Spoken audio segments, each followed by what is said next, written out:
We are following breaking news right now of a report of a school shooter at Madison Abundant Life Christian. That's according to Madison police. So this is on East Buckeye Road. All of this coming into our newsroom here in the last 15-20 minutes. This is a developing situation, and our team is doing their best to get the latest information for you. We have crews on the way to that school right now. People are just in complete shock, rightfully so. They said that they hadn't heard any gunshots fired, but they just heard so many sirens coming in and in and in, and they just kept coming. And we still hear more coming as well. Now, these officers are walking around, like we said. We have seen some parents in the area. All the police officers have told the parents so far they are handling this very active scene is to go to that reunification point, that Dean Clinic on Stoughton Road. That's where people can be reunited with their children. What we know is that a total of about 7 persons were transported from this scene to area hospitals for treatment. We know that at least 3 people have lost their lives, including a juvenile person. Hearing that mid-press conference, that number just increased like that, it's hard to hear on a day like today, on a Monday morning. You know, you drop your kid off at school, and some parents aren't going to go home with their child later today. So it's tough to hear. And the chief, you know, obviously very shaken up by what has happened this morning in his community. This headline is making national news. We do want to take some live drone footage that we have just received into our newsroom here. The time right now, 12:55. This is kind of shows the scope of the entirety of how big this campus is really here at Abundant Life Christian. You see, you have City Church Madison, where we know a lot of the students were ushered out of the doors into as a safe place. About an hour ago, we spoke with a mom who is reunified with her 3 sons. She talked about how long it's going to take for her sons to recover from this. She also vented frustration, just the feeling that her kids aren't safe. This is not okay. If your kids are at school, they are not okay. If they are at church, they are not okay. If they are outside, elsewhere, they are not okay. Well, where are they going to be safe? It's the Monday before Christmas break, and you're so excited for the holiday. But now your classroom is a crime scene. Ambulance, squad car, fire engine. Abundant Life Christian School, abundant with first responders. I never saw so many squad cars. I didn't know there were that many squad cars in Madison. Everyone rushing in to make sure the threat is over. I would have never thought it would have happened in Madison, let alone at our school here, ALCS. So it's shocking. As of Monday evening, 3 dead, 6 others in the hospital. Bethany Hyman's child made it out safely. My daughter goes here, and my nieces and nephews, my sister. No students in the school now. They were rushed out, many to the church next door. Police now combing through what once was classrooms turned deadly crime scene. We saw the protesters earlier sitting down. It appears they have stood back up, and it looks like law enforcement are now advancing. Protesters. What the fuck is wrong with you? It's just 100 of it for one person. It has just started to escalate actively here. They're clashing right now, face to face. You can see emotions very high.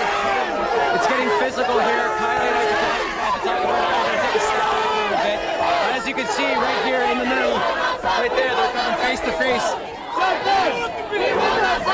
There's arrests being made right now. We'll kind of get a closer look. We have a front row seat right now. And we'll have Tim, we'll have you step back just a little bit so we can get a wider stance of what this looks like. We do want to let you know at home that this is a live feed, so there may be some inappropriate language that is being used. As protesters have now been told to move forward. Tim, you were saying this earlier when we spoke with you last, that you expected that there would Gabrielle, be some. I think we're at it. There would be some sort of advancing from law enforcement onto the protesters. It appeared that in the last 20 minutes or so that has escalated to what we're seeing right now. We will not stop. Yeah, you could tell that the law enforcement state troopers with the riot shields were getting ready to make another advancement relatively soon, and you just saw it happen live on TV right there. That's exactly what that was. It was around like 11 o'clock where he called me crying, said that he heard multiple shots. Emergency crews, police lights, law enforcement with their fingers on the trigger. It's been pretty intense. It's really scary. It's weird. All rush in to protect the students inside from someone with a rifle, an active shooter. To get a call when you're at work from your babies crying, saying that there's a shooting going on and we're scared and you're 30 minutes away from them. We're here now. Yeah. Mount Horeb mother Brittany Rodriguez made contact with her 2 sons who she knows got away, but she stands looking onto the emergency scene with worried thoughts. What happened, and is her daughter okay? One of my daughters are still inside of the middle school as we speak.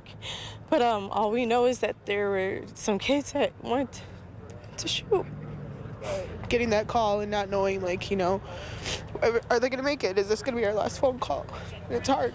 It's a phone call from mom Melissa Alvarado's nightmares, too. We were all just sitting there quiet. And a call that's still ongoing for mom Melissa Kupczynski, getting constant updates from her 12-year-old daughter from the inside of the middle school. Well, I mean, there's just a bunch of police officers that, like, kept knocking on the door because, like, making sure it's barricaded. Not something you think would ever happen to you, that you hear all of the time. These 3 moms come to find out no students inside were hurt when the active shooter tried getting in. And they'll be reunited soon. It's too close to home. Way too close to home. It is home. It is home. Yeah, it is home. We want to warn you, the video we're about to share may be hard to watch, but we feel it's important to show what happened that day. Take a look. There are multiple surveillance and police cameras on that day. Some show the student carrying what looks like a rifle. He walks around the school, approaching several doors, even trying to break the window on one.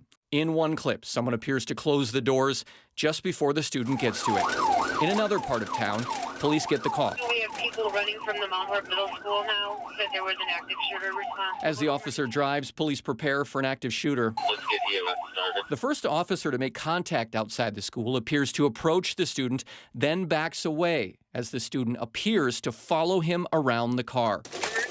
Another officer arrives on scene and orders him to drop the weapon. Drop it! A third officer also arrives as they're giving the order to drop the rifle. That's when they open fire.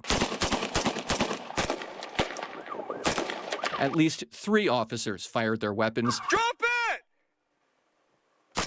The student is seen falling and getting back up twice, moving towards the officers. Suspect still moving on the ground with the rifle. After falling a third time, it's over. The subject is down. Officers are okay.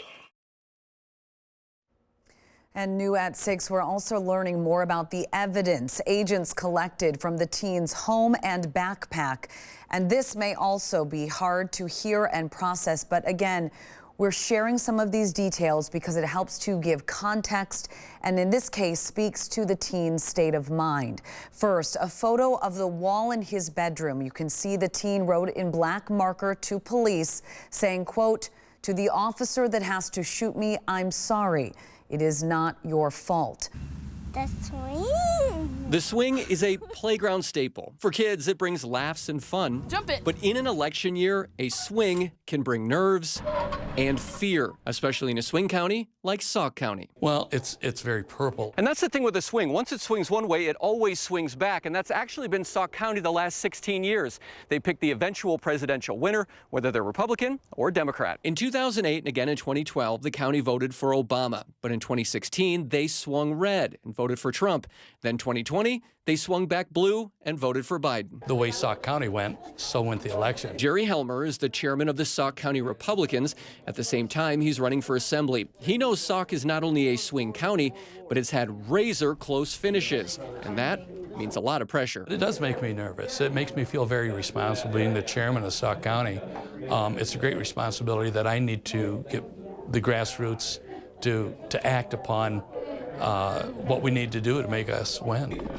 On the day we caught up with them, the party was holding a coffee and donuts conversation session. We come on Thursdays just to have coffee, see how things are going. Bud Idy is the quintessential swing voter. After supporting Obama, he's now supporting Trump and says he's not surprised the county swings back and forth. Well, it's the diversity of people. When I talked to delegates on the floor earlier, it was actually the assassination attempt on Saturday that has really brought these delegates together this week.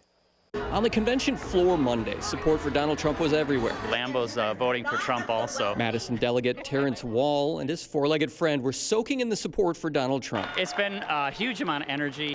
I will tell you, it was a packed house, a lot of energy here throughout the speeches this evening. And as you mentioned, still a number of people on the floor. About 15 minutes after Harris concluded her remarks, she used the time on stage to define who she would be if she were elected president.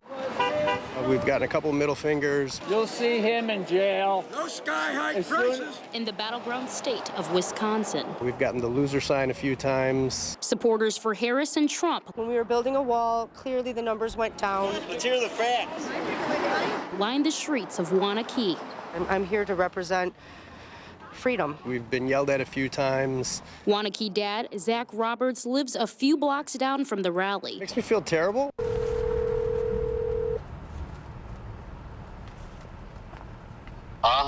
Hey, Cayetano, saludos, buenas tardes. Voces de la Frontera is a Milwaukee-based advocacy group. Actually today, I've called about 82 people within the last hour. This pair working with Voces to turn out the Latino vote for Harris. Saying that immigrants are here eating dogs and cats is something that does not sit well with the immigrant community. Clarifying that the border and immigration are not the only issues for these voters. In Wisconsin, 74% in right now. Any specific counties you want to take a look at looking at this spread? Let's check Milwaukee, see where we're at.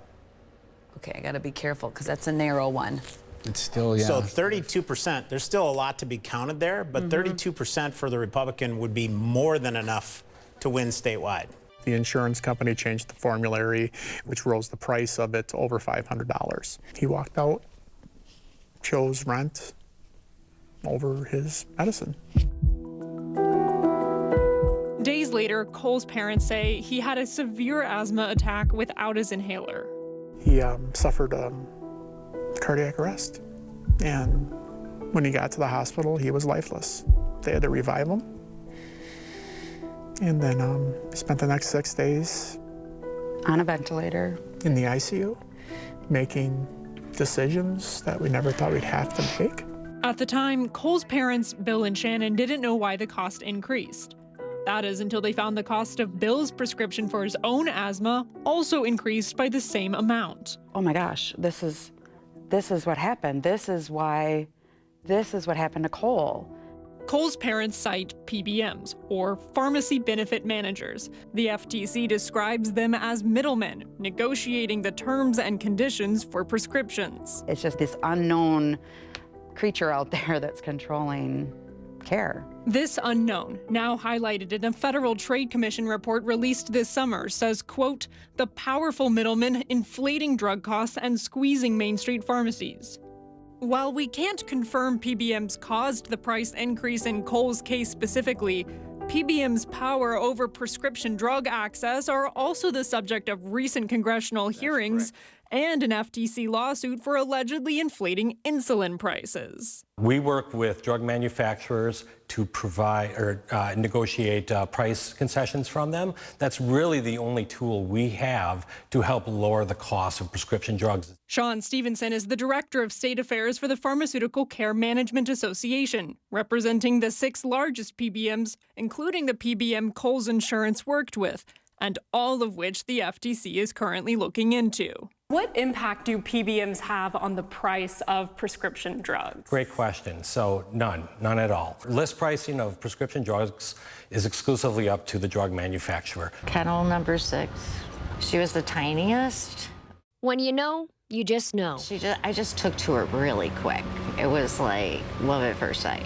Karen Doyle took her 8-week-old Cocker Spaniel puppy, Diamond Gypsy, home from Penny Lane Cocker Spaniels on the spot. Not even a week later. My heart just sunk.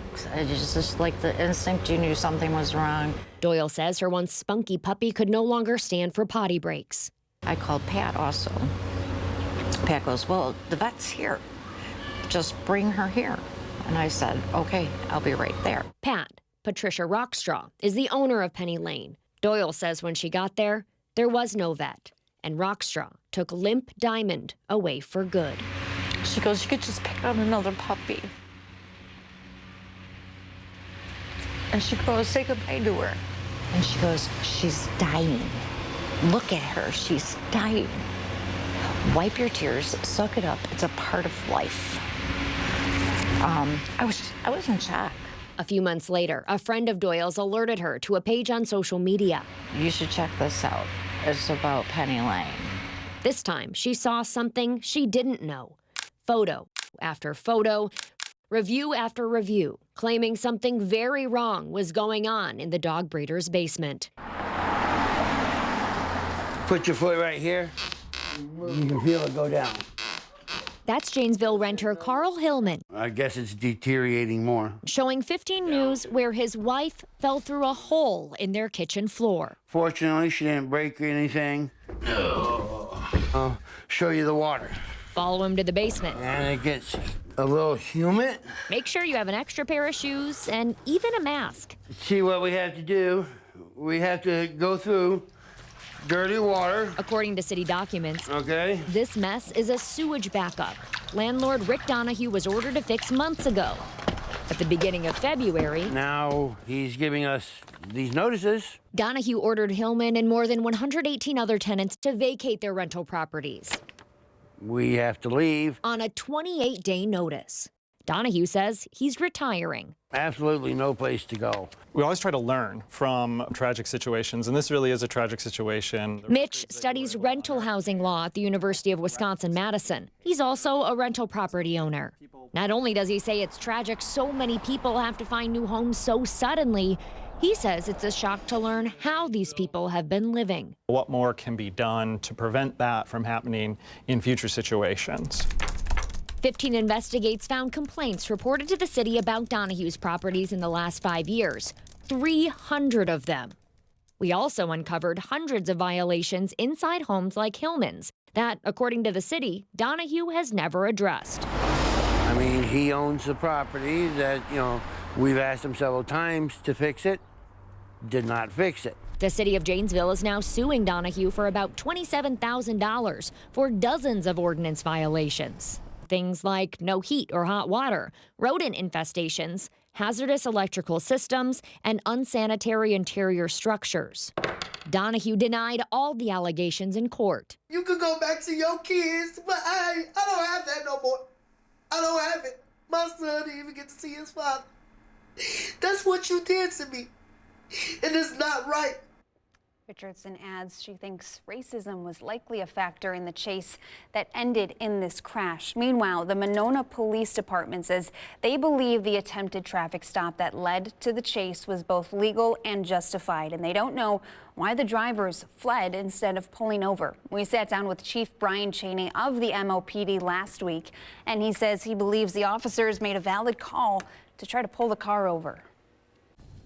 We might never know the reasons potentially why certain decisions were made by the driver in this horrific event.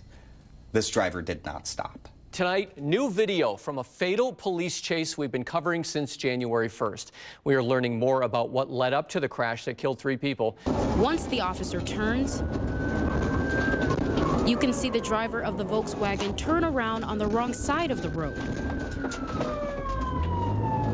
eventually going over 80 miles per hour to avoid the officer. Next, the officer changes lanes and chases the car for over a minute. Police still yards away from the car. We are stopping the video right here because this is when the car hits the tree. Day 1 of the trial of Mark Wagner is complete. He's the DCI agent charged for shooting at a wanted man during an arrest, Quadrin Wilson. So far to this point, the investigation has been tight-lipped.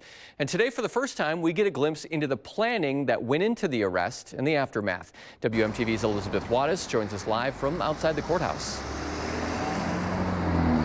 Yeah, Mark. Mark, a packed courtroom all day today in Dane County. A lot of people coming to support Mark Wagner, sitting by the defense. And I also saw Quadron Wilson's family. They were sitting behind the prosecution. Everybody in that courtroom was all ears as both sides, the prosecution and defense, laid out their arguments to the jury.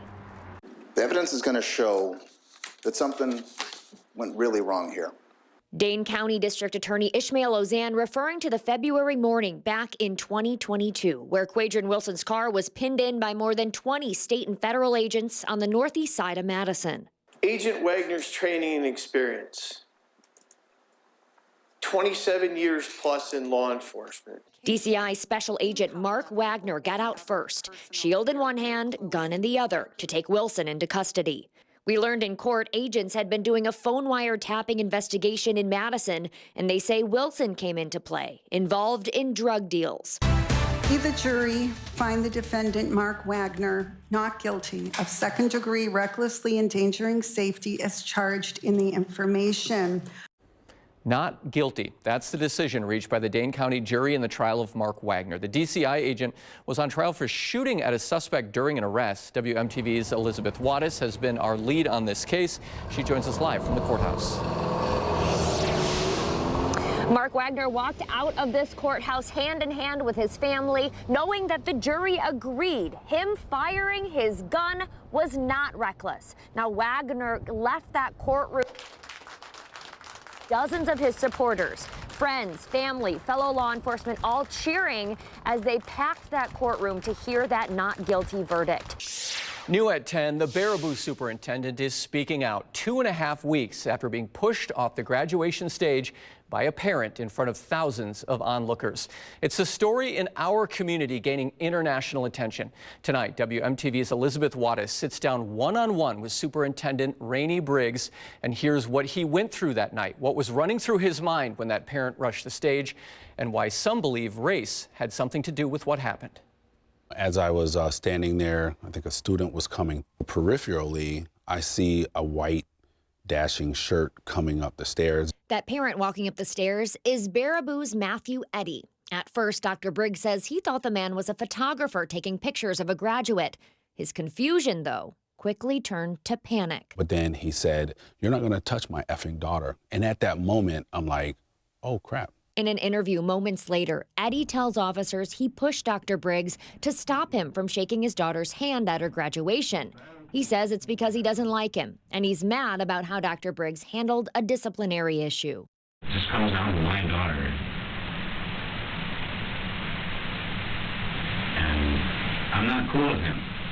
I'm not cool with him shaking my daughter's hand after treating her the way he did. I've seen the audio and video of his interview and investigation with the police. It still doesn't make sense to me. In that moment, I had no idea who he was. I can tell you I've never had a conversation with Mr. Eddy. There was an encounter 2 years ago that didn't result in any type of back and forth dialogue or anything like that with Matthew Eddy relating to his daughter. Mr. Richards, is that you by video? Yes. Chad Richards made his first court appearance in Walworth County after being accused of shooting and killing Kara Welsh. My worst fear has always been losing my best friend. Now that it has happened, I will not stop fighting for her and telling her story to anyone and everyone that will listen. Kara's sister, Kaylee Welsh, spoke for her family in court, saying her sister was the light of their lives. There was nothing that Kara couldn't do. She was a friend to everyone and would give you the shirt off her back to anyone that asked. Kaylee did not address Richards directly, but did say her family will fight for justice. There is nothing that I wouldn't do for her, so I will be here to make sure that Kara is being fought for just as hard as you would have fought for me.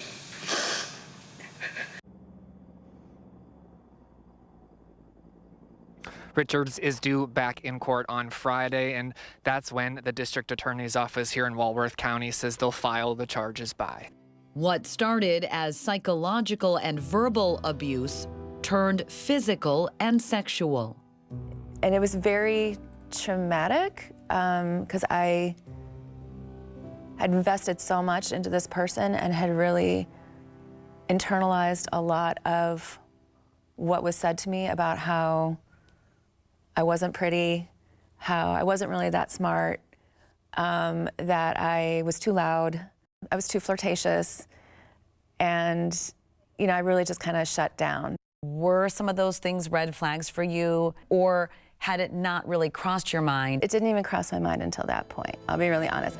Shannon's story is all too common. According to the CDC, women ages 18 to 24 is an age group that experiences the highest rates of intimate partner violence. Young adults not only are they now going off and experiencing true independence for the first time, they're also risk takers. They're still kind of figuring things out. And if there haven't been a lot of conversations up front or when they were much younger about what is healthy, what is not healthy, what do these kinds of things look like, it can be, again, really easy to be at risk for manipulation. We've had what appears to be the first ever reported tornado in the month of February, something we do not talk about or get all that often this time of year here in Wisconsin. As mentioned earlier, only the second time we've ever had even a risk of severe weather in the month of February, let alone anything that resembles a tornado or something of that severity in nature.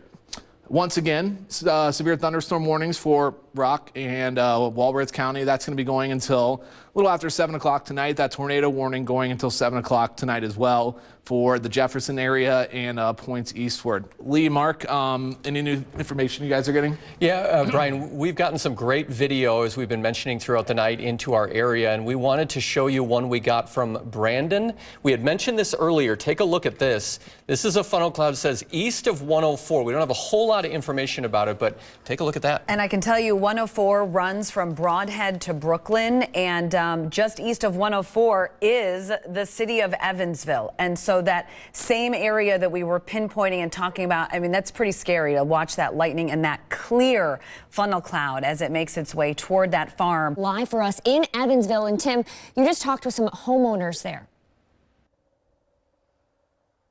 Yeah, Elizabeth and Gabriella, we came to Evansville looking for storm damage, and boy, did we find it. Check out this home here behind me. This is on Tolles Road. This is just outside of Evansville proper in the town of Porter, technically, and you can see just how damaging those winds were here yesterday. This home kind of sits up on a hill, and the homeowner says he was here last night with his family, and their phones started going crazy. Those alerts started coming in. They heard the tornado sirens. They looked out their back window from their deck, and they saw the tornado in the distance coming their way, and that's when they decided they needed to get to safety. I also spoke with another woman who lives nearby in this neighborhood who says she also looked out her window and saw that monster tornado headed their way.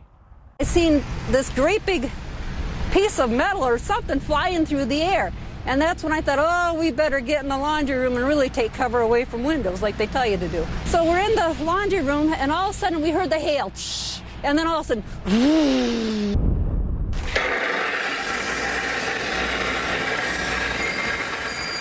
get prepped for spring and planting season. Patrick Kroll is rebuilding his shed. Buddy. But he's also chill, rebuilding his life and his business. On February 8th, just like most other days, Patrick was working on the farm, enjoying the early February sunshine and record high temperatures. But the beautiful weather changed quickly. At 6 o'clock p.m., this tornado touched down just south of Evansville. Shortly after that, it struck the Kroll family farm. My girlfriend called me and she said, hey, there's a tornado coming, and the sirens were going off, so I headed up there because she was scared. And probably 5 minutes after I got home, it hit our house. Patrick Kroll and his girlfriend were in his basement at the time. The most of what I could hear was our windows breaking. And so it was just glass shattering, and you got really a lot of pressure in your ears, like you were swimming deep into like a pool or a lake. The tornado ripped through Patrick's yard and continued its merciless path of destruction through neighboring farms. It sucked the water out of the pool, or a lot of it at least, and Yeah, and then I think it headed right for our big yellow shed that we had. I thought that there was definitely going to be some damage. When Patrick and his girlfriend emerged from the basement, in the early February darkness, it was hard to see the extent of the damage. It was dark out, so you couldn't really see much like in the distance, but just from up close, a lot of tree limbs and pieces of our house. The roof of our house got tore off. The scope and scale of the destruction became much clearer in the sunshine the following morning. There was hardly anything left. The workday for Alfred Smith begins. What I share through my journey is the fact that society has defined us to be one way. Early financial mishaps, coupled with a desire to help Black women learn from her mistakes, Smith founded the Melanin Project. And so how do I teach Black women to build their own menus?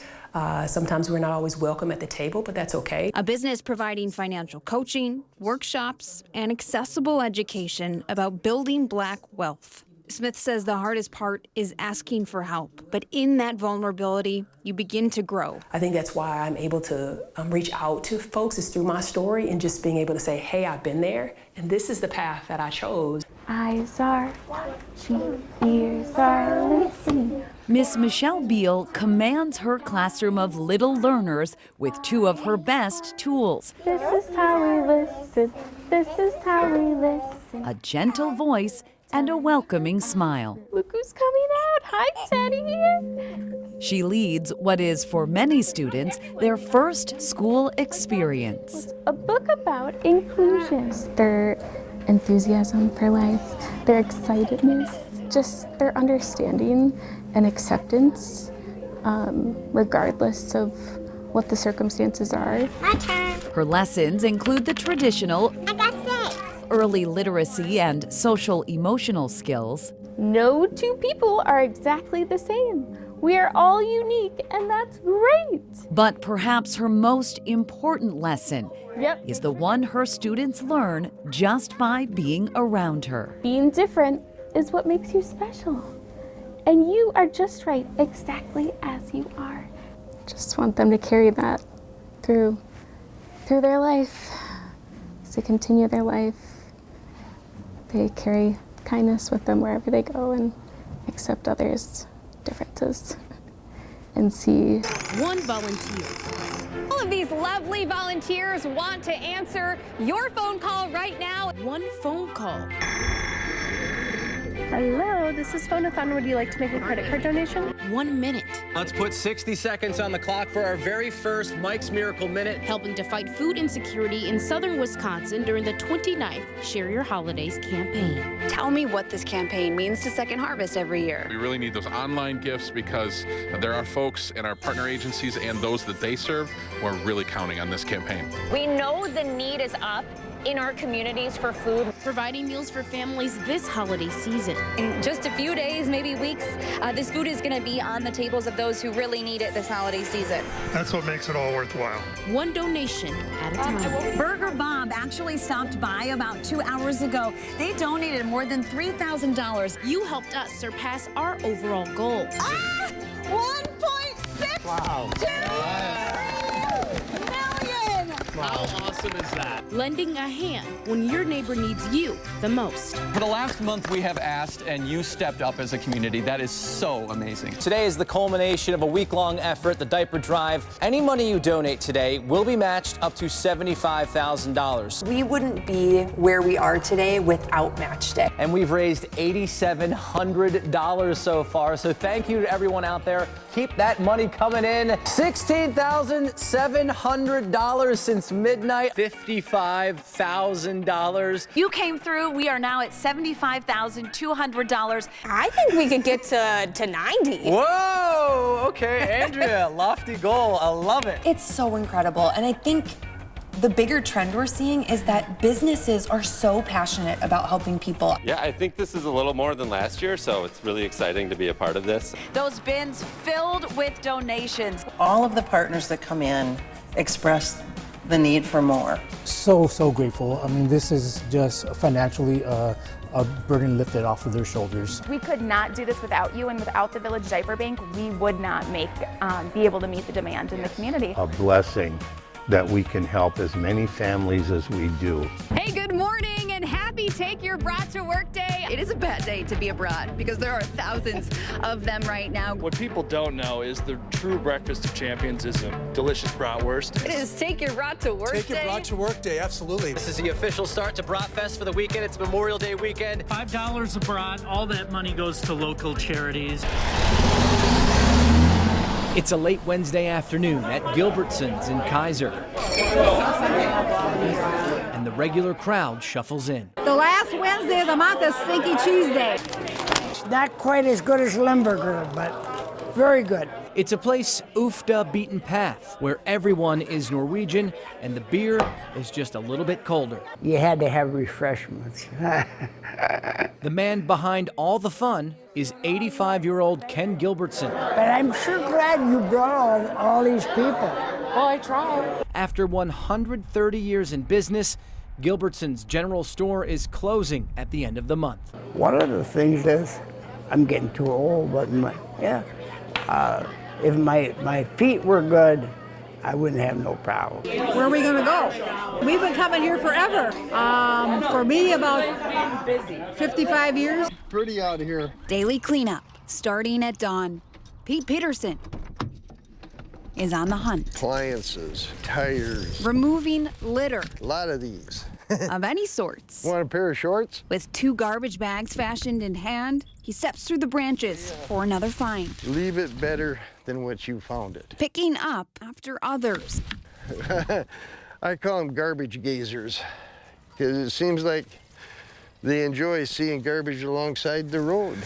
Spring, summer, fall, winter, the 71-year-old walks for miles just outside Fort Atkinson. What that was. A piece of trash someone carelessly tosses from their window. It gets added to the nearly 50 billion pieces of litter already scattering our roadways and waterways. A constant eyesore that first put Pete on the move.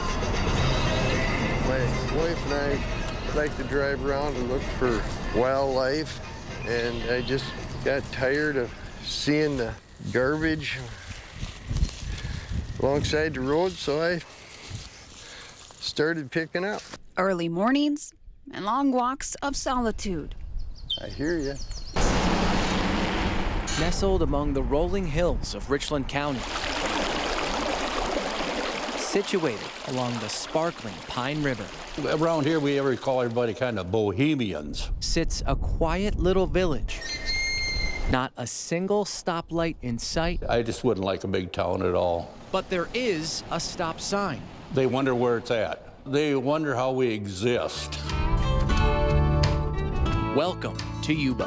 Where the hell is that? That's a question that village president Terry Jindrick gets all the time. I grew up here. You know, I grew up, the family farm adjoins the village here, and we've had the farm for about 158 years. Documents from the State Department of Administration show that Yuba officially became incorporated back in 1935 with a population of 66 people. Today, Yuba is officially the smallest incorporated municipality in Wisconsin. Having Macy as a teammate has always been super fun. She's always super electric on the bench. She always brings the energy. She's ready for everything, and she always just brings everybody up no matter what. They build her up, and in turn, understanding they're building themselves up, which they don't even realize that. They're building character for themselves. And Macy has not only made Don Teske a better coach, but given him a new perspective as well. It makes you realize why you do it, you know. So like I said, yeah, we're playing to win game and get girls better at basketball, but the main thing is just to make them better adults, better kids, better people, see the world from all different areas and perspectives. And Macy brings a different perspective. The only disability that she has is what society gives on her. And we want to get rid of that. Yeah. And we want the kids aware that, you know, she's just like them. And she is a lot like them. I'm doing my best and I'm working hard.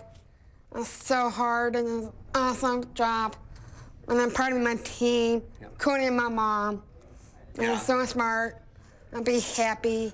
And when Coach Teskey calls her name and Macy Byer gets in the game from Austin High School, and it's time for this Golden Eagle to fly, this superstar is in full flight. I am so grateful that she can do this stuff. And we're trying to, here at our school, we're trying to open up the doors for the other kids going, hey, Macy's doing this, I can do this, you know, and we just want to get more kids out there.